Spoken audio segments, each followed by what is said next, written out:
Chapter 1.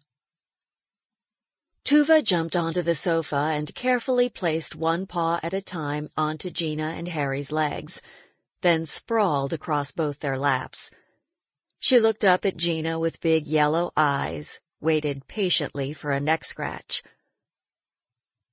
"Looks like you're finally beginning to trust us," Gina said, leaning over to talk to the cat. "And it's only taken 2 years. Harry smiled, watched Tuva's tail twitch back and forth. "I'm glad we whisked her away from the shelter." Gina stroked Tuva's gray and white striped fur. Soon the cat sounded like a well-tuned motorboat.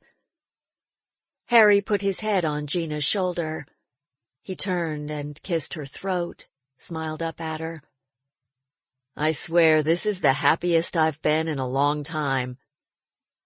"Funny, I thought by now you'd be restless, wanting to hit the road again, hook up to a new travel nurse assignment." She turned and kissed his lips and rubbed her cheek against his. "It's been a whole year." "I'm enjoying the ICU gig at Ridgewood." He put the cat down on the floor and folded Gina into his arms. "You can't imagine how much I miss this when I'm on the road." "Careful. Next thing I know, you'll let the hospital lull you into becoming a charge nurse." She let out an exaggerated sigh. "Oh, rats! How will I live with you and a swelled head?" He nuzzled her neck again. Gina ran her fingers through his mop of curly hair and stared into his soft blue eyes. "It's finally time. The right time." "I've been giving a lot of thought to the critical question of when we should get married." It took a moment for it to sink in. Harry stiffened, held her at arm's length. "You mean it? You really mean it?" She nodded. "Don't feel pressured," he said. "You know what I want, but you have to be sure." Before she could answer, he pulled her back into his arms. "I mean, no backing out this time, please." "It's taken a long time, but it's finally sunk into my thick head. My ex-husband is really dead, and every morning for the past month I've been feeling free, really free." Harry was up, headed for the kitchen. "What are you doing?" She could hear him banging things around, and in a few minutes he returned with a bottle of champagne and 2 tall flutes. He set them on the coffee table. "I wondered what that bottle in the back of the fridge was for," she said. "I kept meaning to ask you." "Well, if you were really paying attention, you'd realize it's been in there for more than a year." He gave her a silly grin.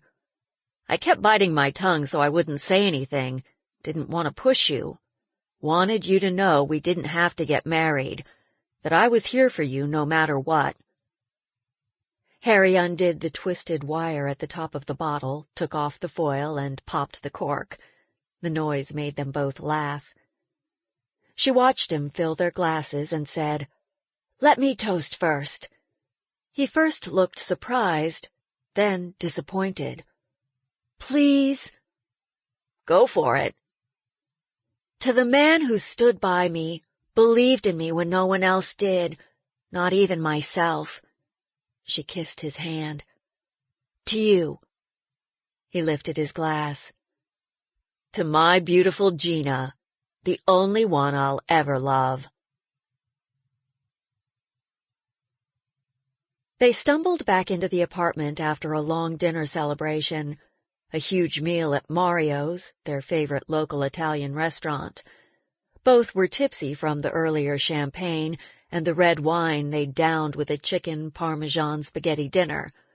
They were also high from the plans they'd tossed back and forth across the table. Everything was finally coming together. Gina flung her sweater across the purple sofa and started dancing around the room. Harry turned on a digital Santana, and they danced together for several minutes. She plopped down on the couch, her head spinning, her heart racing, and watched his hips grind and bump her way. Sample complete. Ready to continue?